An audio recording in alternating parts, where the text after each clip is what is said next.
Vidhu Pratap. Thank you so കൂടെ much. വിധുവിന്റെ എപ്പോഴും സപ്പോർട്ടീവായിട്ട് നിൽക്കുന്ന ഡാൻസർക്കും ആക്ടർക്കും ആങ്കർക്കും യൂട്യൂബർക്കും പിന്നെ എന്തൊക്കെ പറയണം, സിംഗർന്ന് മാത്രം പറയരുത്. Deepthi Vidhu Prathap. Hey, welcome to my show. Thank you Thank you. അപ്പം ഓണം സ്പെഷ്യൽ ആയിട്ട് എന്റെ കൂടെ കൂടിയൊക്കെ ഒരു ഏറ്റവും വലിയ പ്രത്യേകത, ഞങ്ങള് അങ്ങോട്ടും ഇങ്ങോട്ടും പറയാതെ എല്ലാവരും മഞ്ഞ നിറത്തിലുള്ള ഡ്രസ്സാണ്. അതാണ് നമ്മള് വന്നപ്പോഴേ ഞെട്ടിയേ. ആക്ച്വലി ഇതും പ്ലാൻഡ് അല്ലായിരുന്നു. ലാസ്റ്റ് മിനിറ്റ് അല്ലല്ല, സീരിയസ്ലി ഇങ്ങനെ കറങ്ങി തിരിഞ്ഞ് വന്നപ്പോഴത്തേക്ക് അവസാനം ഇതിലെത്തിയതാണ്. ഒരാള് കറക്റ്റ് ഫിക്സ് ചെയ്തിരുന്നു, അടുത്ത ആള് ഒരെണ്ണം ഒന്ന് മാറ്റിയപ്പോ ഇതായി സംഭവിച്ചത്. പിന്നെ നോക്കിയപ്പോ കറക്റ്റ് ഒരേ കളറാണല്ലോ എന്ന് കരുതി പിന്നെ ഒരുമിച്ച് ഇറങ്ങി. സോ എന്താണെങ്കിലും നമുക്കൊരു പാട്ട് പാടി തുടങ്ങണ്ടേ വിധു? ബാക്കി എല്ലാ വിശേഷങ്ങളും നമ്മൾ അല്ലെ, നമുക്ക് തുടക്കം തന്നെ വിധുവിന്റെ ഒരു പാട്ട്, എന്താ ഒരു പഞ്ച് പാട്ടിൽ തുടങ്ങാൻ?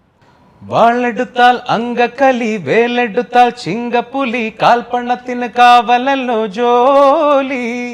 കുറുമ്പ് വന്നാൽ കറുമ്പനെലി, കുഴച്ചരച്ചാൽ കൊത്തമല്ലി, കുഴിക്കാ കുളത്തിലെ നീർക്കോലി. മടയന്റെ മകളെ ഒഴിയന്റെ കരളെ, ഉടയവൻ ഇവനോടിനി ഉരിയാടരുതേ. പുല്ലു തിന്നു പല്ലു പോയൊരു പുലിയാണു നീ, തിന്തക അട്ടക്കടി പൊട്ടക്കുള്ള. ഇതാണ് സപ്പോർട്ട്. അടിപൊളി. എന്തായാലും വിധു പ്രതാപ് എന്ന് പറഞ്ഞിട്ടുണ്ടെങ്കിൽ ഇപ്പൊ നമ്മൾ പ്രത്യേകിച്ച് പറയേണ്ട കാര്യമില്ല, ശബ്ദം കേൾക്കുമ്പോൾ നമുക്കറിയാം ഇതുമല്ലേ അല്ലേ. ഇത് എത്ര സ്റ്റേജിൽ പാടിയിട്ടുണ്ടാവും ഈ പാട്ട്? ഏതാണ്ട് ഇത് കുറേ സ്റ്റേജസിൽ പാടി, ഇപ്പോഴും സ്റ്റിൽ പാടുന്നുണ്ട്. ഇത് നമുക്ക് ഇങ്ങനെ കയറുമ്പോൾ റിക്വസ്റ്റ് വരും, ചില പാട്ടുകൾ നമ്മൾ പാടിയ ചില പാട്ടുകൾ റിക്വസ്റ്റ് വരുമ്പോൾ അതിനകത്ത് വരുന്ന പ്രത്യേകിച്ച് ഈ കോളേജ് യൂത്തിന്റെ ഇടയിൽ ഈ പാട്ട് ഭയങ്കര നന്നായിട്ട് പോകുന്ന ഒരു പാട്ടാണ്. അപ്പൊ അവർക്കും തുള്ളാനും വൈബ് ചെയ്യാൻ പറ്റുന്ന ഒരു പാട്ടാണ്. അതെ, ഇത് പാടുമ്പോ വൈബ് എന്നുള്ള വാക്കില്ലായിരുന്നല്ലോ. ഇല്ല ഇപ്പോഴാണ് വന്നത്. എന്താണെങ്കിലും വിധുവിന്റെ ജേർണി ഭയങ്കര രസമാണ്. 25 years ആയി അല്ലേ മലയാളം സിനിമ മ്യൂസിക് ഇൻഡസ്ട്രിയിൽ? 25 വർഷം അടക്കി വാണരുളുന്ന. അതറിയില്ല, 25 വർഷമായിട്ട് കുഴപ്പമില്ലാതെ പോകുന്നു. പക്ഷെ വിധുവിന്റെ ഏറ്റവും വലിയ പ്രത്യേകത അറിയോ? യേശുദാസ്, ജയചന്ദ്രൻ, MG ശ്രീകുമാർ ഒക്കെ നിലകൊള്ളുന്ന സമയത്താണ് വിധു എന്ന് പറയുന്ന ഒരു ഡിഫറെൻറ്റ് വോയിസ് വരുന്നത്, വളരെ യുണീക്കായിട്ടുള്ള വോയിസ് വരുന്നത്. ഒരു പക്ഷേ മലയാളികൾ അന്നൊക്കെ വിധുവിൻ്റെ പോലത്തെ ഒരു ശബ്ദമൊക്കെ ആക്സെപ്റ്റ് ചെയ്യുമോ എന്ന് പോലും പേടിച്ചിരിക്കുന്ന ഒരു സമയം അല്ലേ? കട്ടിയില്ലാത്ത വോയിസ് എന്നൊക്കെ പറയുന്ന പോലെ. അതെ, അതൊക്കെ പറഞ്ഞിട്ടുണ്ട്. കുറച്ചുകൂടെ ഒരു ഗാംഭീര്യം വേണമായിരുന്നു ശബ്ദത്തിന്. പക്ഷേ thanks to all the music directors, എനിക്ക് എൻ്റെ വോയിസ് വിശ്വസിച്ച് എനിക്ക് പാട്ട് തന്ന എല്ലാ മ്യൂസിക് ഡയറക്ടേഴ്സിനും വലിയ താങ്ക്സ്. കാരണം ഞാൻ എന്ന് പറഞ്ഞാൽ അങ്ങനെ ഒരു ഫിലിം ഫീൽഡിൽ നിന്നൊരു അങ്ങനത്തെ ഒരു ബാക്ക്ഗ്രൗണ്ടിലൊന്നും വന്ന ആളല്ല ഞാൻ. അപ്പം ഞാൻ ഓരോ പാട്ടുകളും വളരെ കഷ്ടപ്പെട്ട് ഇങ്ങനെ ചോദിച്ച് പല പ്രാവശ്യം ചാൻസ് ചോദിച്ചിട്ടുണ്ട്. ചോദിച്ചിട്ടുണ്ട്. എനിക്ക് ഞാനും ഇതും കൂടെ ഒക്കെ ഇപ്പം ചെന്നൈയിലോട്ടൊക്കെ വല്ലപ്പോഴും പോവുകയാണെങ്കിലും തുടങ്ങും, ദീപ്തി അത് ആ സ്റ്റുഡിയോയുടെ അവിടെ വെച്ച് അന്ന് 1900 എന്നൊക്കെ പറഞ്ഞിട്ട് കുറെ കഥകളൊക്കെ ഇരുന്ന് പറയാം. എനിക്കറിയാം, കേട്ടിട്ടുണ്ട്, കുറെ കേട്ടിട്ടുണ്ട്. എന്റെ സമയം തുടങ്ങുന്ന ആ സമയത്ത് ചെന്നൈയിലാണ്, റെക്കോർഡിങ്സ് എല്ലാം ചെന്നൈയിലാണ്. പിന്നെ എനിക്കൊന്നൊരു 2001 ഒക്കെ ആയപ്പോഴാണ് കേരളത്തിലോട്ട് വന്നത്. കുറച്ച് ട്രിവാൻഡ്രത്ത്, കൊച്ചി, കോഴിക്കോട് ഈ 3 സ്ഥലങ്ങൾ ബേസ് ചെയ്ത്. അപ്പൊ ആദ്യത്തെയൊക്കെ തുടക്കമൊക്കെ ഫുള്ള് ചെന്നൈയിൽ. അതുകൊണ്ട് ചെന്നൈ കഥകളും ചെന്നൈ കണക്ഷനും ഭയങ്കര കൂടുതലായിരിക്കും. കേൾക്കാൻ ഇനിയും വിധിയുണ്ടെന്ന്. അത് ഇനി എപ്പോഴൊക്കെ ചെന്നൈ കാലുകുത്തുന്ന അപ്പോഴൊക്കെ ഞാൻ പറയും, പഴയ പട്ടാളക്കാരെ പോലെ. വീഡിയോയിലൊക്കെ നിങ്ങൾ പറയുന്ന സ്ക്രിപ്റ്റ് ഒക്കെ അത് ശരിക്കും ജീവിതത്തിൽ നിങ്ങൾ അനുഭവിച്ചാണോ? US പോയി തെന്നി വീണിട്ടുണ്ടോ? അതായത് ഈ കഥ സാങ്കല്പികമാണോ അതോ? അല്ല, തെന്നി വീണിട്ടില്ല, പക്ഷെ ഇങ്ങനെ സ്ലിപ്പായി അങ്ങനത്തെ. ഞാൻ ഒരിക്കൽ US പോയപ്പോ ലാസ്റ്റ് സോങ്ങാ, അപ്പോൾ അത് വേൽമുരുകയാണ് പാടുന്നത്. അപ്പോൾ വേൽമുരുക പാടി ഓഡിയൻസ് ഒക്കെ ഇങ്ങനെ ജമ്പ് ചെയ്ത് ഇങ്ങനെ ഫുൾ എനർജി നിൽക്കുക. അപ്പം ഞാൻ അത് കണ്ട് അതിൽ നിന്ന് എനർജി ആയിട്ട് ഞാൻ സ്റ്റേജിൽ നിന്ന് ഇറങ്ങുന്നു. ഓഡിയൻസിനെ കണ്ട പിന്നെ ഒരു വല്ലാത്തൊരു ആവേശമാണ്, ലഹരി ഭ്രാന്താണോ എന്ന് തോന്നും ചില സമയത്ത്. അങ്ങനെ അങ്ങ് പോയി ഓഡിയൻസിലോട്ട് ഇറങ്ങി മൈക്കുമായിട്ട് പോകുന്നു. കൂടെ നമ്മുടെ മാനേജർ അനന്തു ഇരിപ്പുണ്ടായിരുന്നു അവിടെ. അപ്പോൾ കൂടെ വരുന്നു, നേരെ ചെല്ലുന്നു, പോകുന്നു. അപ്പോൾ പാടിക്കൊണ്ടിരുന്ന സമയത്ത് ഈ സീറ്റ് എന്ന് പറഞ്ഞാൽ ഇങ്ങനത്തെ സീറ്റാണ്, ഇരിക്കുമ്പോൾ ഇങ്ങനെ നിൽക്കും. എൻ്റെ എണീക്കാൻ നേരത്ത് ഇവിടെ ഒരു അങ്ങോട്ട് കുഴിഞ്ഞു പോകും. അപ്പം ഞാൻ സീറ്റിൽ കയറി എന്ന് പാടി നേരെ ഒരു കാലങ്ങ് പോയി അതിനകത്തോട്ട് പാടി വേൽമുരുക പാടിക്കൊണ്ടിരിക്കുക. ഞാൻ വലിക്കുക വേൽമുരുക, കുറെ കഴിഞ്ഞ് അവനും കൂടെ വന്നിട്ട് കാല് പിടിച്ച് വലിച്ചായിരുന്നു. അതെ, നല്ല സ്റ്റെപ്പായിരുന്നു. അപ്പൊ അങ്ങനത്തെ സംഭവങ്ങളൊക്കെ ഉണ്ടാവാറുണ്ട്. ഇങ്ങനെ വഴുതി വീണിട്ടില്ല സ്റ്റേജിൽ, എന്നാലും ഇങ്ങനത്തെ കുഞ്ഞു അത് ധാരാളം ഉണ്ടാവും. അന്ന് ആ പരിപാടി ഹിറ്റായി അല്ലേ? അതാ അത് നല്ല നല്ല ഹിറ്റായിരുന്നു. അതോടുകൂടിയാണോ? അതോടുകൂടിയല്ല, നല്ല ഹിറ്റായിരുന്നു. എന്നിട്ട് അന്ന് വീഴ്ചയിൽ കൈയടിച്ച ചിരിച്ചവരിൽ ഉണ്ടായിരുന്നോ ദീപ്തി? അല്ല, ഞാൻ കൂടുതലും ബാക്ക് സ്റ്റേജ് ആയിരിക്കും മോസ്റ്റ്ലി ഉണ്ടാവുക. ഇപ്പോൾ US എല്ലാ ഷോയിലും ഇടയ്ക്കൊന്ന് ഓഡിയൻസിൻ്റെ അടുത്ത് പോകുമ്പോൾ ഇടയ്ക്ക് ബാക്ക് സ്റ്റേജിൽ വരും. അങ്ങനെ കറങ്ങി തിരിഞ്ഞാൽ ഞാൻ എപ്പോഴും നിൽക്കാറ്. അപ്പം ഈ ലാസ്റ്റ് സോങ് ആകുമ്പോൾ മിക്കവാറും ഞാനിങ്ങനെ ബാക്ക് സ്റ്റേജ് എത്തും. അപ്പം എനിക്ക് നേരെ കാണാൻ പറ്റുന്നത് നമ്മുടെ ബാൻഡിലെ പിള്ളേരെയാണ് എനിക്ക് കാണാവുന്നത്. എനിക്ക് അങ്ങോട്ട് ഇത് ഇറങ്ങിക്കഴിഞ്ഞാൽ ഞാൻ പിന്നെ ഇങ്ങനെ എത്തി നോക്കിയാലേ കാണുള്ളൂ. അപ്പം നോർമലി ഇറങ്ങിക്കഴിഞ്ഞാലും തിരിച്ച് വരേണ്ട ആളെ സമയമായിട്ടും കാണുന്നില്ല. അപ്പം ഞാനിങ്ങനെ നമ്മുടെ ഗിറ്റാറിസ്റ്റിൻ്റെ അടുത്ത് ചോദിച്ചാൽ എവിടെ വിധിച്ചേട്ടൻ എവിടെയെന്ന് വെച്ചാൽ അവിടെ വീണെന്ന് വീണു. അവിടെ വീണ് എന്ന് പറഞ്ഞു. അങ്ങനത്തെ ചെറിയ ചെറിയ സംഭവങ്ങളൊക്കെ സ്റ്റേജ് ഷോസിൽ സംഭവിക്കാറുണ്ട്. അതെല്ലാം എനിക്കൊന്ന് മിക്ക സിംഗേഴ്സിനും വരും. ചിലവർ അതേപോലെ തന്നെ വന്ന് വീണിട്ടുണ്ട് സ്റ്റേജിൽ. എന്തെങ്കിലുമൊക്കെ സ്റ്റെപ്പൊക്കെ ചെയ്യാൻ വശമില്ലാത്ത സ്റ്റെപ്പുകൾ ചെയ്യുമ്പോൾ വീഴും. കല്യാണത്തിൽ നിന്ന് തന്നെ തുടങ്ങാം, ഓഗസ്റ്റ് മാസത്തിൽ നിന്ന് തന്നെ തുടങ്ങാം. അതൊരു ഹർത്താൽ ദിവസമായിരുന്നു, ദേശീയ ഹർത്താൽ. ദേശീയ ഹർത്താൽ വെറുമല്ല, ട്രെയിൻ വരെ തടഞ്ഞ ദിവസമാണ് ഞാൻ കല്യാണം കഴിച്ചത്. അതെ, പക്ഷേ കല്യാണം മാറ്റി വെച്ചില്ല. അവിടെയാണ് അവര് ഹർത്താൽ മാറ്റി വെക്കട്ടെ, വെച്ചില്ല. നമ്മളും അവസാനം വരെ അതാ വിചാരിച്ചത്, മാറ്റി വെക്കും എന്ന്. പക്ഷെ മാറ്റി വെച്ചില്ല. അവരും മാറില്ല, നമ്മളും മാറി. മാത്രല്ല ഒരു കുട്ടിയാനയൊക്കെ ഉണ്ടായിരുന്നു, ഈ ആന എല്ലാവർക്കും ശല്യമായിരുന്നു എന്നും ഒക്കെ നാം കേട്ടിരിക്കുന്നു. അതെ, എനിക്ക് ആന ഭയങ്കര ഇഷ്ടമാണ്. അപ്പോൾ എൻ്റെ പേരൻസിന് ഈ പറഞ്ഞ എൻ്റെ ഫാമിലി എനിക്ക് തന്ന ഒരു സർപ്രൈസ് ആയിരുന്നു അവിടെ അന്ന് കല്യാണത്തിൻ്റെ അന്ന് ഒരു കുട്ടിയാനേനെ ഇങ്ങനെ ഒരുക്കി അവിടെ നിർത്താന്നുള്ളത്. പക്ഷെ മൂപ്പര് അവിടെ വന്നു കഴിഞ്ഞിട്ട് ഈ പറഞ്ഞ പോലെ ടൈം ഔട്ട് കൊടുക്കേണ്ടി സാരിയൊക്കെ കൊടുത്തു വരുന്ന മുന്താണിയിൽ പിടിച്ചിങ്ങനെ വലിച്ചു കളിക്കുക. അപ്പൊ അങ്ങനെ കുറെ കുരുത്തക്കേടായപ്പോഴത്തേക്കും പതുക്കെ സൈഡിലോട്ട് പിടിച്ചു. പിന്നെ ദൂരെ മാറി നിൽക്കുന്നതാ കണ്ടത്. കുഞ്ഞിന്റെ പേരെന്തായിരുന്നു? പേരൊന്നും എനിക്കറിയില്ല, എനിക്ക് ചോദിക്കാൻ പറ്റിയില്ല. എനിക്ക് അടുത്ത് പോയി ഒരു ഫോട്ടോ എടുക്കണമെന്നുണ്ടായിരുന്നു, അതുപോലും അന്ന് നടന്നില്ല എന്നുള്ളതാ. പക്ഷെ എന്താ മാറ്റി നിർത്തിയിരിക്കുന്നതെന്ന് ചോദിച്ചപ്പോഴാണ് ഈ കഥകളൊക്കെ നമ്മൾ അറിഞ്ഞത്. ഓക്കെ, അപ്പൊ എന്താണെങ്കിലും കല്യാണത്തിനായിരുന്നോ നിങ്ങളുടെ ഏറ്റവും വലിയ സ്ട്രഗിൾ, അതോ നമ്മുടെ കരിയറിലാണോ ഏറ്റവും വലിയ സ്ട്രഗിൾ നിങ്ങൾ അനുഭവിച്ചത്? കമ്പയർ ചെയ്താൽ കരിയറിലൊരു സ്ട്രഗിൾ എന്ന് പറയാൻ പറ്റില്ല. എല്ലാം നമുക്ക് ഏതൊരാളുടെ കരിയർ ആണെങ്കിലും അപ്സ് ആൻഡ് ഡൗൺസ് ഇങ്ങനെ പോവുമല്ലോ. പക്ഷെ സ്റ്റഡി ആയിട്ട് നിൽക്കുക എന്നുള്ളതാണ്. ഉണ്ടാവും ups and downs, it's a journey.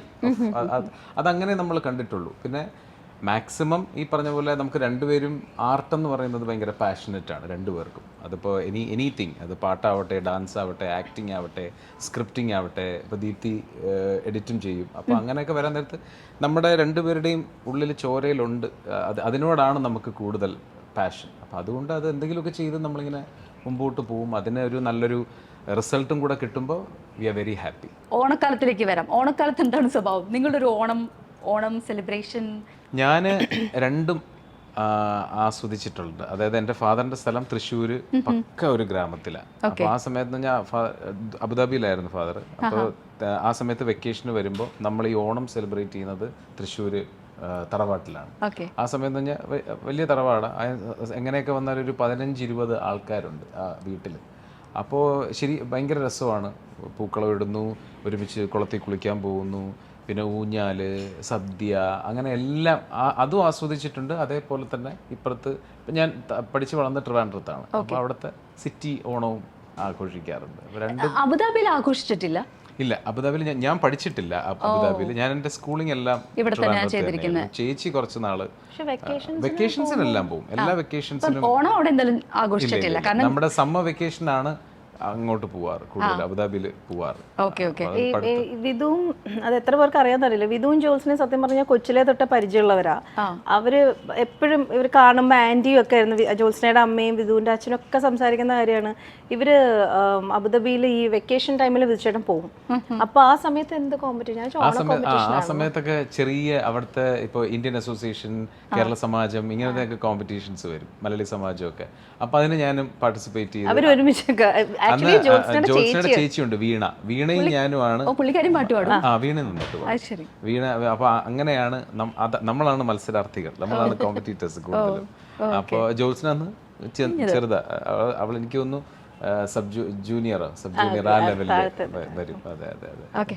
ദീപ്തിയുടെ ഓണത്തിലേക്ക് എത്തിയില്ല. ദീപ്തിയുടെ ഓണം ഇവിടെ ഒന്നുമല്ല, ജർമ്മനിയിലെ. അവിടെയാണോ? ജർമ്മനിയിലായിരുന്നു.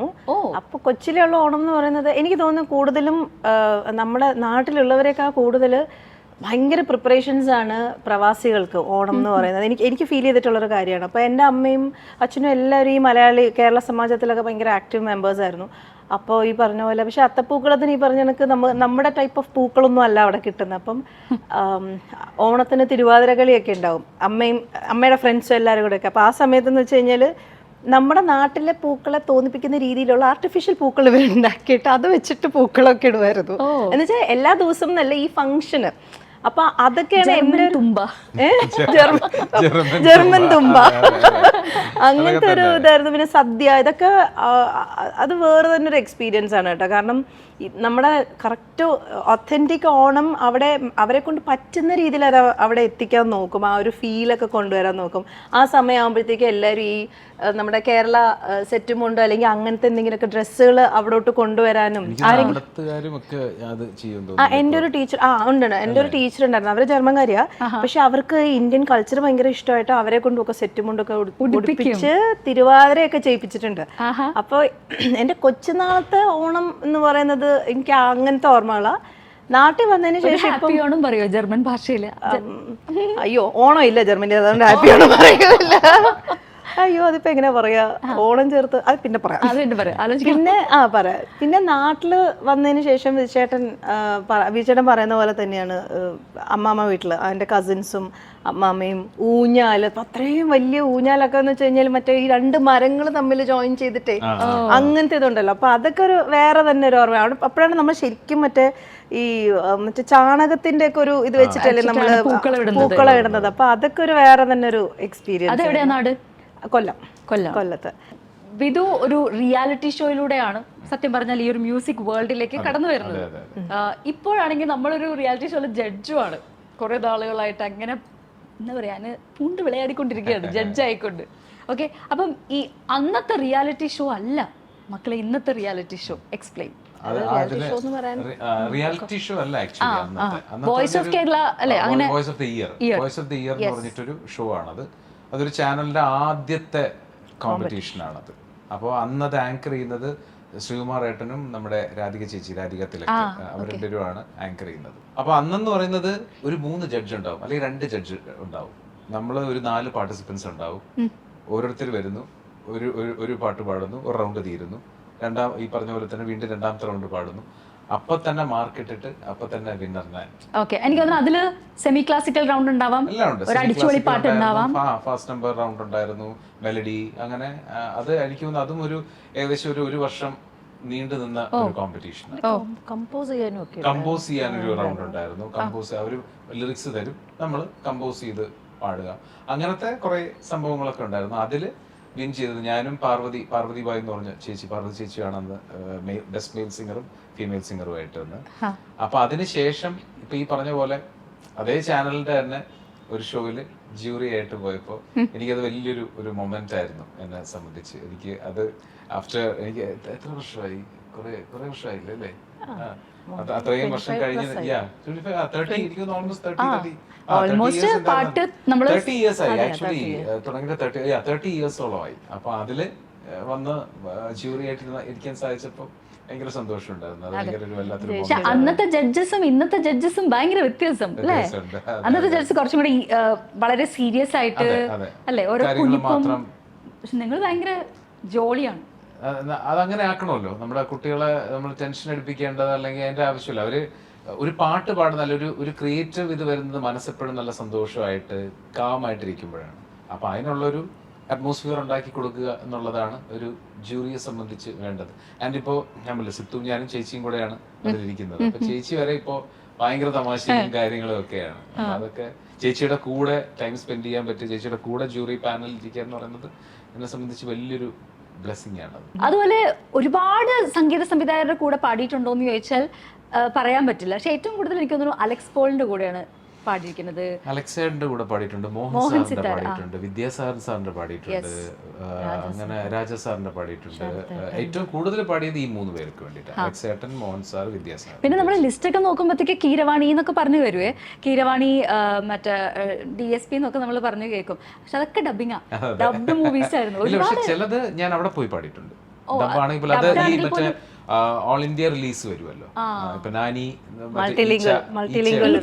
നാനി അതൊക്കെ അവിടെ ചെന്ന് കിരമണി സാറിന്റെ അവിടെ പോയി, ഹൈദരാബാദിൽ പോയി പാടിയത്. അങ്ങനെ ഉള്ള അപ്പൊ പിന്നെ നമുക്ക് കംപ്ലീറ്റ്ലി നമുക്ക് അങ്ങോട്ട് തട്ടിക്കളയാൻ പറ്റത്തില്ല. പക്ഷെ ഒരു ഏറ്റവും ആപ്റ്റ് ആയിട്ടുള്ള വോയിസ് വിധുവിന്റെ, ഞാനത് ദീപ്തി അടുത്താണ് ചോദിക്കുന്നത്, ഏറ്റവും ആപ്റ്റ് ആയിട്ടുള്ള വോയിസ് ഏത് ശരീരത്തിനാണ്? അയ്യോ ഈ മലയാളം ആദ്യം പറയാം, പിന്നെ നമുക്ക് പുറത്തോട്ട് പോവാം. മലയാളത്തിൽ ആർക്കായിരിക്കും? മലയാളത്തില് എല്ലാരും പറയാറുള്ളത് പൃഥ്വിരാജ്, ദിലീപാണ് എല്ലാവരും പറയാറുള്ളത്. പക്ഷെ എനിക്ക് ചേട്ടൻ്റെതൊക്കെ ഗുജറാത്തി കേൾക്കുമ്പോഴും ആ ചേട്ടൻ പാടുന്ന പോലെ തോന്നുന്നുണ്ടല്ലോ എന്നൊക്കെ തോന്നാറുണ്ട്. എനിക്ക് ഏറ്റവും ഇഷ്ടമുള്ളത് അത് ശരിക്കും പൃഥ്വിരാജാണ്. അതുപോലെ മഴയുള്ള രാത്രിയൊക്കെ പൃഥ്വിരാജ് ഇങ്ങനെ പാടി വരുന്ന പൃഥ്വിരാജ് തന്നെ പാടി അങ്ങനെ തോന്നിയിട്ടുണ്ട് കേട്ടോ. എനിക്ക് അന്നൊന്നും ഇതുമായിട്ട് അങ്ങനെ പരിചയമൊന്നുമില്ല. പക്ഷെ ആ സമയത്ത് നമുക്ക് ഒരു പ്രേക്ഷക എന്നുള്ള രീതിയിൽ അന്ന് തോന്നിയിട്ടുണ്ടായിരുന്നു. അതെ അതെ. ഓക്കെ, ഇനി ഏത് ഔട്ട്സൈഡ് ഏത് ആക്ടർക്കാണ് വിധുവിന്റെ ശബ്ദം ഏറ്റവും കൂടുതൽ? അത് അല്ലു അർജുൻ. അതെന്താന്നറിയോ, അത് മാത്രല്ല എനിക്ക് തോന്നുന്നു കുറേ ഇങ്ങ് വരെയും പല ആൾക്കാരും ഇപ്പൊ എവിടെയൊക്കെ പോകുമ്പോഴും അല്ലു അർജുന് വേണ്ടി പാടുക മാത്രമല്ല ഡബ് വരെ ചെയ്യുന്ന വിധു പ്രതാപ്. തന്നെ സംസാരിച്ചിട്ടുണ്ട്. അതായത് കുറെ പേര് അന്ന് വിചാരിച്ചിരുന്നത് ഞാനാണ് ഡബ് ചെയ്തിരുന്നത് എന്നുള്ള രീതിയിൽ പറഞ്ഞിട്ടുണ്ടായിരുന്നു. അത് അങ്ങനെ കുറെ നാൾ വരുന്നുണ്ടായിരുന്നു. അല്ലുവിന് വേണ്ടി അങ്ങനെ ഒരുപാട് പാട്ട് പാടിയിട്ടുണ്ട്. ആസ് എ കപ്പിൾ നിങ്ങളെ ഒരുമിച്ച് കാണുന്നത് തന്നെ, നിങ്ങളുടെ ആ സീരീസ് ഒക്കെ കാണുമ്പോഴൊക്കെ തന്നെ നിങ്ങൾ തമ്മിൽ സംസാരിക്കുമ്പോൾ തന്നെ ഭയങ്കര ഒരു ഹാപ്പിനെസ് ആണ്. അതാണല്ലോ അൾട്ടിമേറ്റ്ലി എല്ലാവർക്കും വേണ്ടത്. നിങ്ങളെ കാണുമ്പോൾ ഭയങ്കര ഒരു പോസിറ്റീവ് വൈബാണ്. ഇത് ആരും പറഞ്ഞിട്ടില്ല, അടി ആരും അറിയുന്നില്ല. ഇത് നമ്മൾ സ്ക്രീനിൽ കാണുന്നത് മാത്രമാണോ ശരിക്കും ബിഹൈൻഡ് ദ സീൻ എന്ന് പറഞ്ഞിട്ടൊരു ആരെങ്കിലും ഒളിക്യാമറ വെച്ചാൽ എന്തായിരിക്കും അവിടെ നടക്കുന്നത്? അയ്യോ ഫുൾ അടി കാണാൻ പറ്റൂല, എല്ലാം കാണും. അങ്ങനെയല്ല, നമ്മളിപ്പം ഞാൻ പറയട്ടെ, ആ ഏതെങ്കിലും കപ്പിൾ ഉണ്ടോ എപ്പോഴും 24 മണിക്കൂറും സ്നേഹിച്ചിരിക്കുന്ന അല്ലെങ്കിൽ കോമഡി മാത്രം പറഞ്ഞിരിക്കണമെന്ന് വെച്ചാൽ എനിക്ക് അറിഞ്ഞൂടാ. ഉണ്ടാവോ? ഇല്ല, അതൊക്കെ എപ്പോഴെന്തായാലും വഴക്കുണ്ടാവും. നമ്മുടെ പിന്നെ ഈ പറഞ്ഞ പോലെയാണ്, രണ്ടുപേരും ആർട്ടിസ്റ്റുകളാണല്ലോ, അപ്പൊ എന്തായിരുന്നാലും അടി ഉണ്ടാവും. അല്ല, പക്ഷെ ആർട്ടിസ്റ്റുകളുടെ ഇടയിൽ വരുന്ന ഈഗോ ക്ലാഷ് ഞങ്ങളുടെ ഇടയിലില്ല. താങ്ക്ഫുള്ളി അതില്ല. നോർമലി നമ്മൾ പറഞ്ഞു കേട്ടിട്ടുള്ളത് 2 ആർട്ടിസ്റ്റുകൾ കല്യാണം കഴിച്ചു കഴിഞ്ഞാൽ അവിടെ ഈഗോ ക്ലാഷിനുള്ള സാധ്യത വളരെ കൂടുതലാണ് എന്നിങ്ങനെ കേട്ടിട്ടുണ്ട്. ഞങ്ങളുടെ ഇടയിൽ അങ്ങനത്തെ ഒരു പ്രശ്നമേ ഉണ്ടായിട്ടില്ല. അങ്ങോട്ടും ഇങ്ങോട്ടും സപ്പോർട്ടീവാണ് രണ്ടുപേരും. പിന്നെ ഈ പറഞ്ഞ കണക്ക് ഇപ്പൊ പാട്ടായാലും ഡാൻസ് ആയാലും നമ്മുടെ വീഡിയോസ് ആണെങ്കിലും വീഡിയോസിനാണ് ഏറ്റവും കൂടുതൽ വരുന്നത്. അതായത് നമ്മള് ഈ പാൻഡമിക്കിന്റെ സമയത്താണ് നമ്മൾ ആദ്യം സ്റ്റാർട്ട് ചെയ്തത്. അപ്പൊ ആ സമയത്ത് ഒത്തിരി സമയമുണ്ട് നമ്മുടെ കയ്യിൽ. നമ്മൾ എന്ത് ചെയ്യും എന്ന് പറഞ്ഞ് നമ്മൾ എഴുതി തുടങ്ങി. അപ്പൊ എഴുതി തുടങ്ങുമ്പോൾ ഉള്ള ഈ ഐഡിയാസ് അങ്ങോട്ടും ഇങ്ങോട്ടും കൊടുക്കുമ്പോൾ ഇത് അങ്ങനെ ചെയ്താലോ, അങ്ങനെയല്ല പലതും ചീറ്റി പോകുമ്പോ ഞാനത് തുറന്നു പറയും. അപ്പൊ ഇഷ്ടപ്പെടില്ല, അത്രേ ഉള്ളൂ. അപ്പൊ അടിയാവും, അത്രേ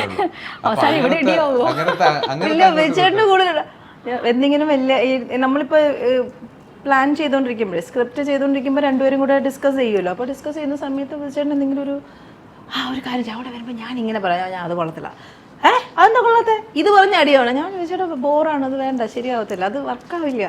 പറഞ്ഞു. പിന്നെ ഞാനും തിരിച്ചു പറയും, ഞാൻ ചിലപ്പോ എന്റേത് കൊള്ളൂല എന്ന് പറഞ്ഞുകൊണ്ട് നല്ല സാധനം പറഞ്ഞാലും ഞാൻ കൊള്ളൂല എന്ന് പറയും. കേട്ടല്ലോ ഇത് ഞങ്ങൾ കീപ്പ് ചെയ്തേക്കാം. You are exposed. അപ്പൊ അതുകൊണ്ട് അങ്ങനത്തെ അടികളൊക്കെ. എന്നിട്ട് അതിന്റെ ഒടുവിൽ ഷൂട്ടൊക്കെ മാറ്റി വെക്കും. എവിടെ ഷൂട്ട് മാറ്റി വെച്ചാൽ കോടിക്കണക്ക് പ്രോജക്ടിന്റെ ഒന്നും അല്ല, മൊബൈൽ ഓഫ് ചെയ്താൽ മതി, മൊബൈൽ മാറ്റി വെക്കും. അതാണ് അന്നത്തെ പാൻഡമിക്കിന്റെ സമയത്ത് നിങ്ങൾ വളർന്നു. ഇപ്പൊ ശരിക്കും ക്യാമറയായി, ആൾക്കാരായി. ഇപ്പൊ അവരെ വിളിച്ചു പറയും അതെ ഷൂട്ട് വേണ്ടെന്ന് പറയും. ഇല്ല ഇതുവരെ അങ്ങനെ ഉണ്ടായിട്ടില്ല. അല്ല, ഇപ്പൊ പക്ഷെ സ്ക്രിപ്റ്റും കാര്യങ്ങളൊക്കെ നിങ്ങൾ തന്നെയാണ്, ടീം തന്നെയുണ്ട്.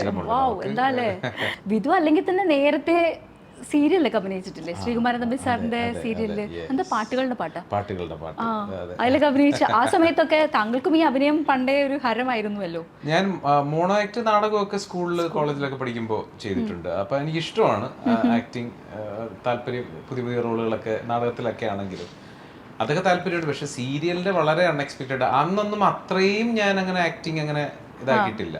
അന്ന് പെട്ടെന്ന് പിന്നെ തമ്പി സാറിനെ പോലത്തെ ഒരു വലിയൊരു ലെജൻഡറി ഒരു ഡയറക്ടർ കം സ്ക്രിപ്റ്റ് റൈറ്റർ എല്ലാം വിളിക്കുമ്പോൾ, ലിറിസിസ്റ്റ് എല്ലാം വിളിക്കുമ്പോൾ ഞാൻ പറഞ്ഞു ഓക്കെ ഫൈൻ ചെയ്യാം എന്നുള്ളത് പോയി ചെയ്തു. അത് കുഴപ്പമില്ല, തിരക്കേടില്ലാതെ പോയി. പിന്നെയാണ് ഈ നമ്മുടെ സ്കെച്ചിലോട്ട് കയറിയപ്പോഴാണ് ഓക്കെ ആൾക്കാർ പറഞ്ഞതൊക്കെ ചെയ്യുന്നത് കുഴപ്പമില്ല കേട്ടോ, കൊള്ളാം എന്ന് പറഞ്ഞു. അതെ, ദീപ്തിക്കാണെങ്കിലും അതുപോലെ തന്നെ നമ്മൾ 2 സിനിമയിൽ അഭിനയിച്ചിട്ടുണ്ട് ഓൾറെഡി അല്ലേ. നഗരവധുവിലും അഭിനയിച്ചിട്ടുണ്ട്, ചിരിക്കുടുക്കൽ അഭിനയിച്ചിട്ടുണ്ട്, പിന്നെ നമ്മൾ സ്റ്റോപ്പ് ചെയ്തു അല്ലേ. സ്റ്റോപ്പ് ചെയ്തു. അത് നമ്മള് ഈ പറഞ്ഞ പോലെ അതിനുശേഷം ഞാൻ സീരിയൽസ് ഒക്കെ ചെയ്തിട്ടുണ്ട്, ഒരുപാടില്ല കേട്ടോ. ഡോക്ടർ ജനാർദ്ദനൻ സാറിൻ്റെത്, അങ്ങനെ 1-2 സീരിയൽസ് ഒക്കെ ചെയ്തിട്ടുണ്ട്. പിന്നെ I was more comfortable with dance and anchoring, അങ്ങനത്തെ ഒരു ഇതിലോട്ട് അങ്ങനെ വരികയായിരുന്നു. അല്ലാതെ ഒരു എന്താ പറയുക, ഒരു മുഴുനീള സിനിമയിലോട്ട് പോകാനുള്ള ഒരു ഇത് പിന്നെ അങ്ങനെ ഇപ്പോഴും അത് കോട്ട് ചെയ്ത് പറയട്ടെ, ഞാൻ കാരണമൊന്നും അല്ല കേട്ടോ അങ്ങനെയൊന്നും ആൾക്കാർ വിചാരിക്കില്ല. അതെ, അല്ല ഇപ്പം അങ്ങനെ ആൾക്കാർ, ഇപ്പൊ നിങ്ങൾക്ക് രണ്ടുപേർക്കും ഇപ്പൊ നമ്മൾ ചോദിക്കുമ്പോൾ അങ്ങനെ വേണമല്ലോ, രണ്ടുപേരും തകർത്ത് അഭിനയിച്ചുകൊണ്ടിരിക്കുകയാണ്, രണ്ടുപേരും വളരെ ജെന്യുവൻ ആയിട്ട് അഭിനയിച്ചുകൊണ്ടിരിക്കുകയാണ്. എനിക്ക് തോന്നുന്നു കംപ്ലീറ്റ് എല്ലാത്തിലും തന്നെ ഇദ്ദേഹത്തിന് ഒരു കുരുട്ട് സ്വഭാവം ഉണ്ട്. അതിപ്പോ സ്ക്രിപ്റ്റിലും ഇപ്പൊ അവർക്ക് എഴുതാൻ പ്രിൻസി ലെനിൻ എന്ന് പറഞ്ഞ അവരാണ്. അപ്പോൾ അവർക്കും ഇപ്പൊ എഴുതാൻ എന്നെ ട്രോളി എഴുതുക എന്ന് പറയുന്നത്, എന്നെ മാക്സിമം എവിടെയെങ്കിലും ഒരു തേജോവധം ചെയ്ത് കാണിക്കുക, അത് ഭയങ്കര ഇഷ്ടം. ഇപ്പൊ കഴിഞ്ഞ ഷൂട്ട് കഴിഞ്ഞപ്പോ പോലെ ഹരമായി മാറിയിരിക്കുക. എന്ത് നിനക്കൊരു പ്രത്യേക സന്തോഷം ഉണ്ടല്ലോ ഇത് എഴുതുമ്പോ, എന്താണെന്നറിയില്ല. അറിയ ചേട്ടാ അങ്ങനെയല്ല, അങ്ങ് മൊത്തം അങ്ങനെ ആയി വരുന്നോ എന്ന് എനിക്കൊരു ഡൗട്ടില്ല. ചേട്ടനാവുമ്പോ അത് ചേരും എന്നാണ് അവര് പറയുന്നത്. അതെ, കള്ളത്തരവും ക്രൂക്കഡ് ആയിട്ടുള്ള മൈൻഡും എല്ലാം കൂടെ മണ്ടത്തരം അതെല്ലാം നാണം കെടുത്തുന്നുണ്ട്. പക്ഷെ എന്നാൽ ദീപ്തി വളരെ നല്ല കുട്ടി, എല്ലാം കണ്ടുപിടിക്കുന്ന കുട്ടി. ചില സമയത്ത് ഞാനും മണ്ടിയായിട്ട് തന്നെ അതിനകത്ത് വരാറുണ്ട്. പക്ഷെ മിക്സ് ചെയ്ത് പോകുന്നുണ്ട്. ഇനി അങ്ങോട്ടൊക്കെ ചിലപ്പോ ദീപ്തി വില്ലത്തിയായിട്ടൊക്കെ വരും. വരും, ഇനി വന്നേക്കാം. അതെ, ഇത് ഇപ്പൊ സിനിമയിൽ നിന്നൊക്കെ ഓഫർ ഉണ്ടോ, അതോ നിങ്ങൾ പോവാത്തതാണോ? ഓഫറൊക്കെ ഉണ്ട്. ഞാൻ ഒരെണ്ണം ചെയ്തു, ഒരു മൂവി ചെയ്തു. അതിന്റെ ഇപ്പൊ റിലീസ് ഉടനെ ഉണ്ടാവും. ഒരു ജാതി ജാതകം. ഒരു ജാതി ജാതകം, വിനീത് ശ്രീനിവാസന്റെ. അതിലൊരു ക്യാമിയോ റോളാണ്. അപ്പൊ അത് വിനീത് തന്നെ സജസ്റ്റ് ചെയ്തതാ പേര്. നമ്മൾ വീഡിയോ കണ്ടിട്ട് വിനീത് തന്നെ പറഞ്ഞു ഇങ്ങനെ ചേട്ടാ ഒന്ന് ചെയ്തു നോക്ക്. അപ്പൊ ഞാൻ പറഞ്ഞ ആദ്യം എനിക്ക് അറിഞ്ഞുകൂടായിരുന്നു എങ്ങനെയാണ്. പിന്നെ നല്ല ബാനറാണ്, നമ്മുടെ മോഹനേട്ടനാണ് ഡയറക്ടർ. അതിന്റെ നമ്മുടെ കഥ പറയുമ്പോൾ മോഹനേട്ടനാണ് ഡയറക്ടർ. നമ്മുടെ ഗോതയുടെ സ്ക്രിപ്റ്റ് റൈറ്റർ രാകേഷാണ് സ്ക്രിപ്റ്റ്. അപ്പൊ നോക്കിയപ്പോ എല്ലാം നല്ല ബാനറായിട്ട് തോന്നി. ഞങ്ങൾ ചെയ്ത ഒറ്റ ദിവസത്തെ ഷൂട്ടേ ഉണ്ടായിരുന്നുള്ളൂ. എൻ്റെ തുടക്കം അടിപൊളിയായിരുന്നു. തുടക്കം ഒരു ഏകദേശം ഒരു 500-600 പേരുടെ മുമ്പിൽ എൻ്റെ ഫസ്റ്റ് ഷോട്ട്. അതുകൊണ്ട് ഇനി കുഴപ്പമില്ല, ഇനിയിപ്പോ പ്രശ്നമുള്ള കാര്യമല്ല. വീടിന്റെ അകത്ത് നിന്ന് പുറത്തേക്ക് ഇറങ്ങിയിരിക്കുന്നു, ഇനി ദീപ്തിയും കൂടെ ഇറങ്ങേണ്ടതുള്ളൂ ഇനി അല്ലേ. ദീപ്തിക്ക് വരുന്നുണ്ട്, പക്ഷെ പുള്ളിക്കാരി ഇങ്ങനെ അങ്ങനെയല്ല. എനിക്ക് നമുക്ക് ചിലത് കേൾക്കുമ്പോ നമുക്ക് ഓക്കെ, നമുക്ക് ചെയ്യാനുള്ള ഒരു ഇതും കൂടെ തോന്നണല്ലോ. ഓക്കെ, ഇത് നമുക്ക് ചെയ്യാൻ ഹാൻഡിൽ ചെയ്യാൻ പറ്റുന്നതാണ് എന്നുള്ളൊരു സാധനം ഉണ്ടല്ലോ. അങ്ങനെ എന്തെങ്കിലും വന്നാൽ തീർച്ചയായിട്ടും ചെയ്യും. പക്ഷെ ഇപ്പൊ ഞാൻ കേട്ടത് പലതും ഇങ്ങനെ ശരിയാവോ ഇല്ലയോ ഇങ്ങനെ നിൽക്കുന്നതുകൊണ്ടാണ് ഇത് ചെയ്യാത്തത്. ഇനി നമുക്ക് മെമ്മറി ലൈനിലേക്ക് കിടക്കാം. ഓക്കെ, എൻ്റെ കയ്യിൽ 3 കാസറ്റുകളുണ്ട്. ഓക്കെ, കാസറ്റ് തന്നെ വലിയൊരു മെമ്മറി. കണ്ടിട്ടില്ല. ഒരു നമ്മുടെ വീട്ടിൽ തന്നെ ഉള്ള നെഫ്യൂ ആണ് കണ്ടിട്ട്, ഹൈ റെക്ടാങ്കുലർ CD കാസറ്റ് കണ്ടിട്ട് അടിപൊളി. അപ്പോ ഇത് നിറം എന്ന് പറയുമ്പോൾ നമ്മുടെ മനസ്സിനകത്ത് കൂടെ ഓടിപ്പോകുന്നത് ശുക്രിയ തന്നെ ആയിരിക്കുമല്ലോ, ഫസ്റ്റ് വരുന്ന പാട്ട്. ശുക്രിയ പക്ഷേ എന്താ പറയാ, ദാസേട്ടന്റെ ശബ്ദമാണ് സിനിമയിൽ പോകുന്നത്. പക്ഷെ കാസറ്റിനകത്ത് വിധു പ്രതാപ് ബി സൈഡിലാണോ? ഇന്ന് അവർക്ക് അതാണ് ഇന്ന് ഇവർക്ക് എ സൈഡ് ബി സൈഡ് 2 സൈഡൊക്കെ ഉണ്ടായിരുന്നു, അങ്ങനെയൊക്കെ ആയിരുന്നു എന്നൊക്കെ പറയും. അതെ അതെ. പക്ഷെ ഈ ദാസേട്ടൻ പാടിയതിലും വിധുവിന്റെ ശബ്ദം ഉണ്ട്. അതേതായിരുന്നു ആ ഭാഗം?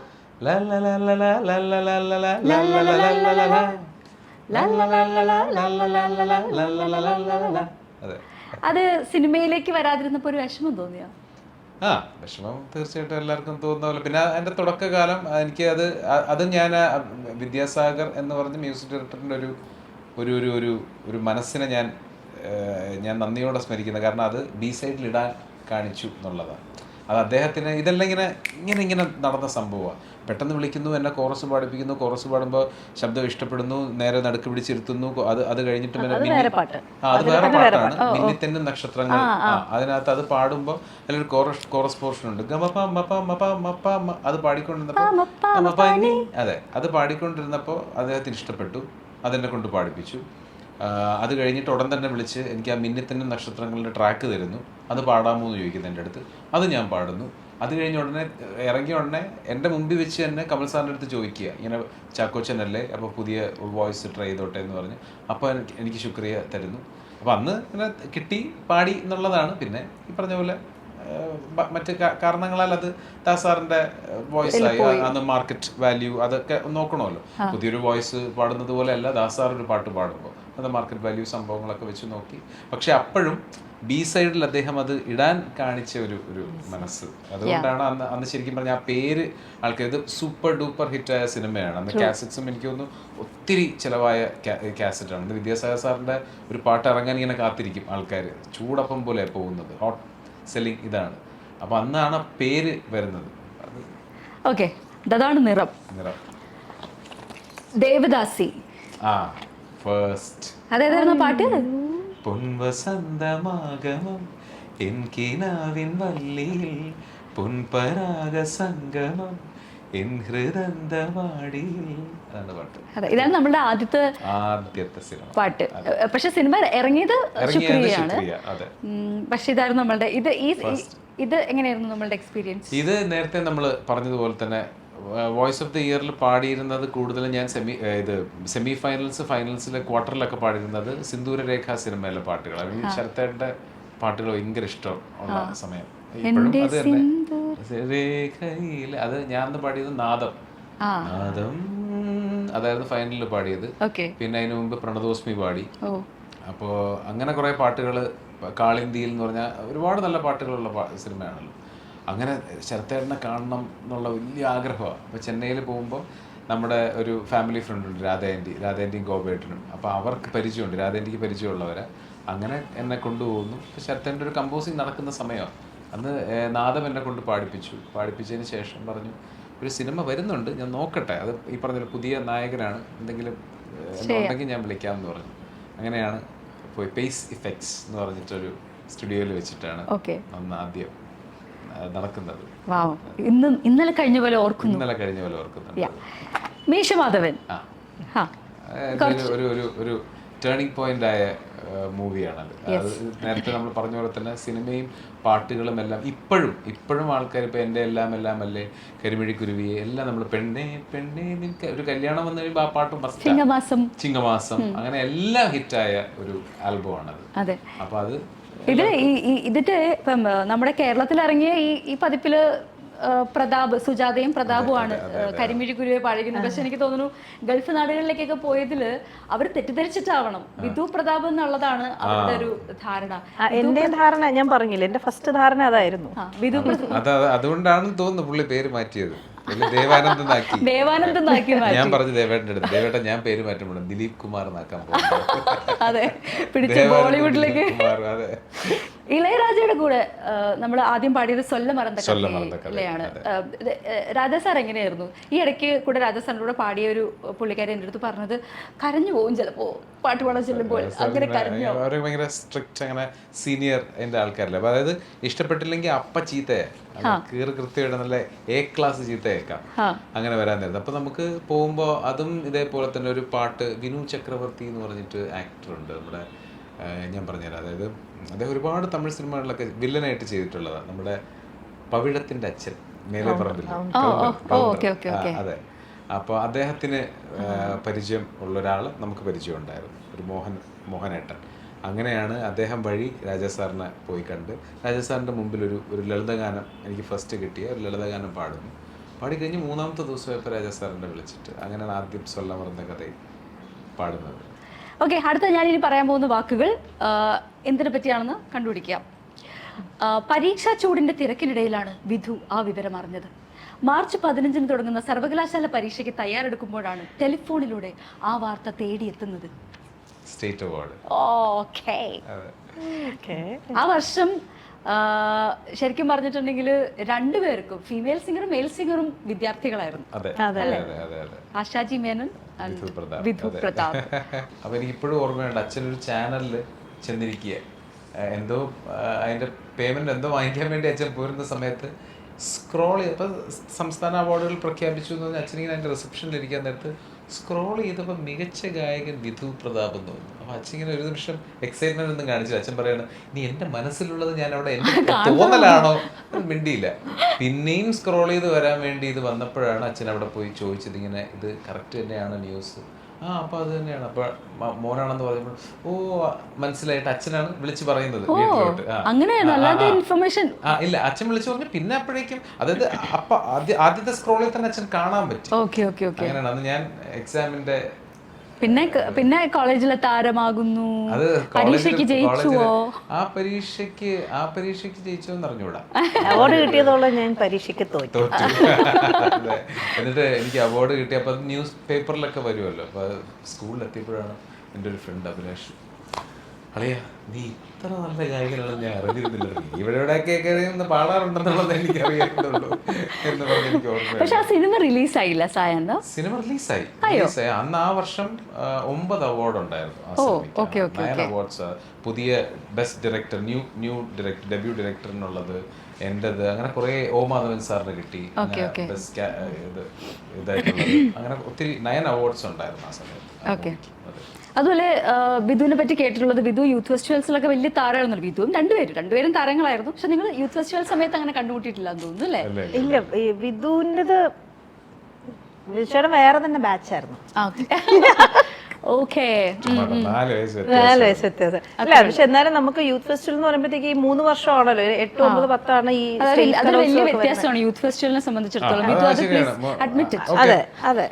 ഓക്കെ, അപ്പോ നമ്മള് ഇതിൽ പങ്കെടുക്കാൻ മുമ്പ് അമ്മൂമ്മയാണല്ലോ എപ്പോഴും നമ്മളുടെ കൂടെ വരുന്നത്. ആ അമ്മൂമ്മേനെ വെച്ചിട്ടാണോ? അല്ലല്ലോ, ഇത് ദീപ്തിയുടെ അമ്മൂമ്മേനെ വെച്ചിട്ടല്ലേ? അമ്മൂമ്മേനെ അറിഞ്ഞാണോ? രണ്ടായിട്ട് പറയാം. അമ്മൂമ്മയുടെ അറിഞ്ഞാണോ അല്ലെ അവളുടെ അമ്മൂമ്മയുടെ അറിഞ്ഞാണോ, എന്തുകൊണ്ട് എടുക്കാം. ഓക്കെ, എന്നാലും വിധുവിന്റെ അമ്മൂമ്മയായിരുന്നു എപ്പോഴും കൂടെ വന്നിരുന്നത്. പക്ഷെ അമ്മൂമ്മ വന്ന് നിൽക്കുമ്പോഴും നമ്മളുടെ പേര്, നമ്മളുടെ ചെസ് നമ്പർ വിളിക്കുമ്പോൾ നമ്മളവിടെ ഉണ്ടാവാറില്ല. ഫൈനൽ കോളിന് വേണ്ടിയിട്ട് നമ്മളിങ്ങനെ അപ്പുറത്തൊക്കെ കളിച്ചടക്കുകയായിരിക്കും. വരുന്നു, അമ്മൂമ്മയുടെ ഒന്ന് കിഴുക്ക് കിട്ടുന്നു, സ്റ്റേജിൽ കയറുന്നു അല്ലേ? അങ്ങനെ ലേറ്റ് കമർ ആണ് എപ്പോഴും. അതുപോലെ ഷോയ്ക്കൊന്നും ലേറ്റ് കമർ അല്ല. ഷോ നമ്മുടെ ഇപ്പോഴത്തെ പ്രൊഫഷനിലൊക്കെ അത് നന്നായത് എപ്പോഴാ ദേവരാജ മാസ്റ്റർ പുറത്തു അല്ലേ? അതെ, കഥ പുതിയതുണ്ടാക്കണ്ട. ദേവരാജ മാസ്റ്റർ പുറത്ത് നിർത്തിയപ്പോ ആക്ച്വലി ഞാൻ ഒരു കാര്യം ചോദിക്കട്ടെ. ദേവരാജ മാസ്റ്റർ ഒരിക്കൽ പറഞ്ഞിട്ടുണ്ടല്ലോ, പുതിയ സഹസ്രാബ്ദത്തിന്റെ തുടക്കത്തിൽ ഭാവിയുടെ വാഗ്ദാനമായ 5 ഗായകരെ കൂടി പരിചയപ്പെടുത്തിയാൽ ഒന്ന് വിധു പ്രതാപാണ്. ബാക്കി 4 പേരാരാ? ഒന്ന് നമ്മുടെ സുദീപ് കുമാർ, പിന്നെ ഒന്ന് ജൂലി ജോസ് എന്ന് പറഞ്ഞിട്ട് മാസ്റ്റർ വളരെ ഇഷ്ടപ്പെട്ട ഒരു ഗായികയായിരുന്നു. പക്ഷെ ജൂലി വേറെ തന്നെ ഒരു മേഖലയിലോട്ട് പോയി. പിന്നെ ഒന്ന് രശ്മി മധു എന്ന് പറഞ്ഞിട്ട്, രശ്മി ചേച്ചി ഇപ്പോഴും പാടുന്നുണ്ട്, ട്രിവാൻഡ്രത്തുള്ള ഡോക്ടറാണ്. നല്ല സിംഗറാ. ഒരുപാട് അവിടുത്തെ സുശീലാമ്മയുടെ വോയിസിലാണ് കൂടുതലും രശ്മി ചേച്ചി പാട്ടുകൾ പാടിയിട്ടുള്ളത്. ഭയങ്കര രസമാണ് അത് കേൾക്കാൻ. ഇപ്പോഴും രശ്മി ചേച്ചി പാടുന്നുണ്ട്. ഒന്ന് വിജേഷ് ഇപ്പോഴും ഇതിൽ തന്നെ, മ്യൂസിക് ഇതിൽ തന്നെ നമ്മൾ ഇടയ്ക്കിടെ കാണാറുണ്ട്. നമ്മുടെ അസോസിയേഷൻ്റെ ഇതിലൊക്കെ കാണാറുണ്ട്. ഇപ്പോഴും സ്റ്റിൽ വർക്കിംഗ്, കുറേ പാട്ടുകളും കാര്യങ്ങളും ഒക്കെ ആയിട്ട് മുമ്പോട്ട് പോകുന്നു. അങ്ങനെയാണ് 5 പേര്, നമ്മൾ 5 പേരായിരുന്നു. ശരി, മാർ ഇവാനിയസ് കോളേജിലെ ആർട്സ് ക്ലബ് സെക്രട്ടറി ആയിരുന്നു താങ്കൾ നടത്തിയ മാറ്റങ്ങൾ എന്തൊക്കെ? എത്ര സെലിബ്രിറ്റീസിനെ കൊണ്ടുവന്നു? അന്ന് ഏതായിരുന്നു സെലിബ്രിറ്റിയെ കൊണ്ടുവന്നത് ഞാൻ ഓർക്കുന്നില്ല. പക്ഷെ മാറ്റം ഒരെണ്ണം വന്നതെന്ന് വെച്ചാൽ 2 വർഷമായിട്ട് നമ്മുടെ 2 വർഷമാണെന്തോ 2 വർഷമായിട്ട് നമുക്ക് നമ്മുടെ കയ്യിൽ നിന്ന് നഷ്ടപ്പെട്ട അമ്പിളി അരവിന്ദ് ട്രോഫി തിരിച്ച് മാർ ഇവാനിയസ് കോളേജിൽ തിരിച്ചെത്തിച്ചത് ഞാൻ ആർട്സ് ക്ലബ് സെക്രട്ടറിയാണ്. അഭിമാനത്തോടുകൂടി പറയാം.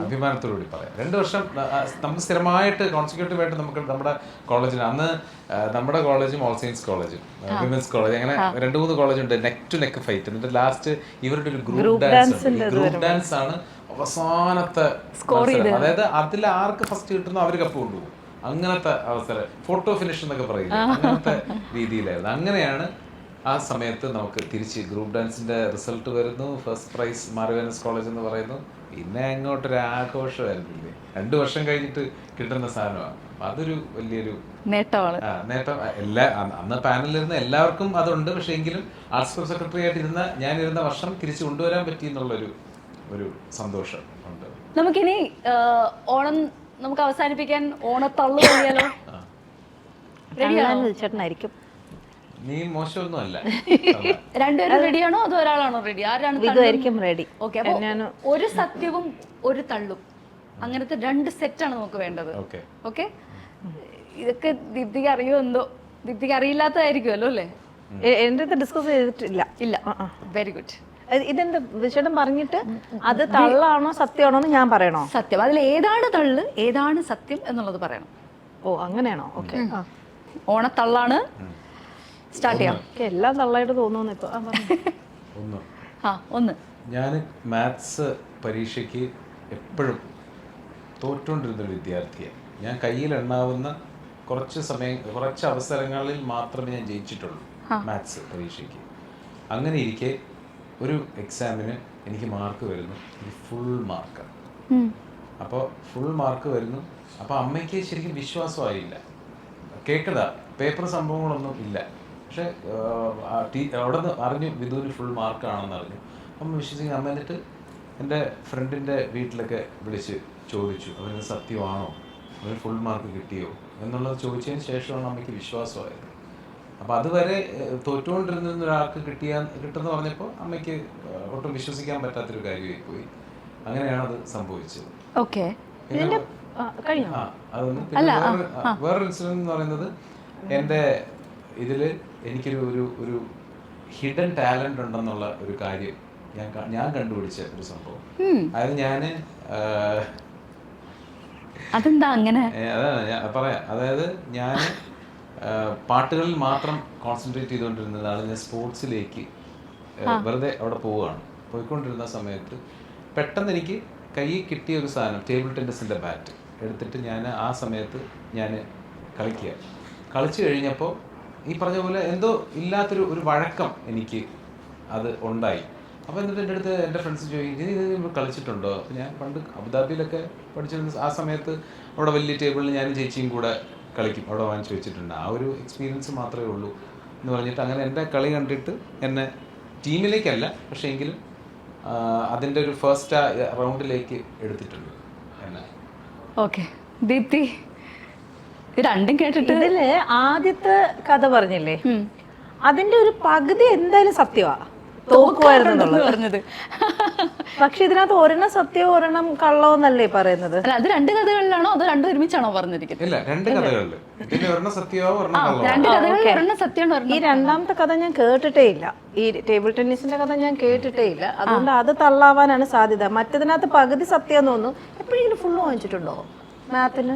അത് പറ, കണ്ടുപിടിക്കേ. അല്ല, രണ്ടാമത്തെ എന്തായാലും തള്ളാം. രണ്ടാമത്തെ തള്ള. അതുകൊണ്ട് മറ്റത് ഫുൾ സത്യമായിരിക്കുമെന്ന് ഞാൻ വിചാരിക്കുന്നു. പകുതി സത്യമാണെന്ന് എനിക്കറിയാം. വിധു തെറ്റിയോ? കണക്ക് പരീക്ഷ ഞാൻ ജയിച്ചിട്ടേ ഇല്ല, ഫുള്ള് കിട്ടിയിട്ടേ ഇല്ല എനിക്ക് ഒരിക്കലും. ടേബിൾ ടെന്നീസ് അതാണ് ഞാൻ പറഞ്ഞത്, വലിയ കളിയൊന്നല്ല. പക്ഷെ ആ അബുദാബിയിൽ വെച്ചിങ്ങനെ കളിച്ച ഒരു പ്രാക്ടീസ് വെച്ച് സ്കൂളില് നമ്മളവിടെ പോയിരുന്നപ്പോ ഇങ്ങനെ അതിങ്ങനെ തട്ടി നോക്കിയപ്പോൾ എൻ്റെ ഫ്രണ്ടിൻ്റെ അടുത്ത് ചോദിച്ചു. അപ്പോൾ അവനാണ് സെലക്ട് ചെയ്തിരിക്കുന്നത്. നീ ഇതിനു മുമ്പ് കളിച്ചിട്ടുണ്ടോ? ഞാൻ ഇല്ലടാ, ഇതിനു വേണ്ടി. പക്ഷെ കൊള്ളാലോ, നിനക്ക് ഇതാക്കി ഒരു കാര്യം ചെയ്യും, ഞാൻ പേര് എഴുതി വെച്ചേക്കാം എന്നുള്ളത് പറഞ്ഞിട്ടുണ്ട്. കണ്ടോ? അടുത്ത ലെവലിലേക്ക് പോകത്തില്ല. അപ്പൊ ഇതില് ഞാൻ തോറ്റു. ഏത് കളിയിലാണ് നമ്മൾ?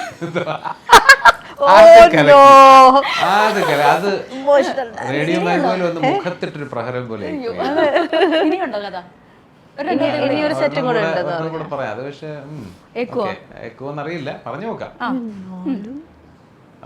എനിക്ക് 5ാം ക്ലാസ് 6ാം ക്ലാസ് വെച്ച് എനിക്കിങ്ങനെ അടുക്കളയിൽ, അതായത് അമ്മയുടെ കൂടെ ഹെൽപ്പ് ചെയ്യാൻ എനിക്ക് ഭയങ്കര ഇഷ്ടമാണ്. ഞാനിങ്ങനെ ചെറിയ വെജിറ്റബിൾസ് അരിഞ്ഞു കൊടുക്കും, പാത്രം കഴുകും. അപ്പോൾ അമ്മയും എന്നെ അതിന് പ്രോത്സാഹിപ്പിക്കാറുണ്ട്. അത് ചെയ്തുകൊണ്ടിരുന്ന സമയത്ത് എനിക്കൊരു 6ാം ക്ലാസ് 7ാം ക്ലാസ് സമയത്താണെന്ന് തോന്നുന്നു, ഒരിക്കൽ അമ്മയുടെ അടുത്ത് ഞാൻ പറഞ്ഞു എനിക്കൊരു ഡിഷ് ഉണ്ടാക്കണം എന്ന് പറഞ്ഞു. അങ്ങനെ അമ്മ എനിക്ക് അതിൻ്റെ ഫുള്ള് സംഭവങ്ങളൊക്കെ ഉണ്ടാക്കി വെച്ചിട്ട് ഒരു ഉള്ളിക്കറി ആണ് ഉണ്ടാക്കാൻ തന്നത്. അത് സിമ്പിളാണല്ലോ, ഉള്ളിക്കറി ഉണ്ടാക്കാൻ തന്നിട്ട്. അത് പക്ഷെ അത് ഉണ്ടാക്കിയപ്പോൾ ശരിക്കും അമ്മ ടേസ്റ്റ് ചെയ്തിട്ട് ഭയങ്കര നല്ല അഭിപ്രായം പറഞ്ഞു എന്നുള്ളത്.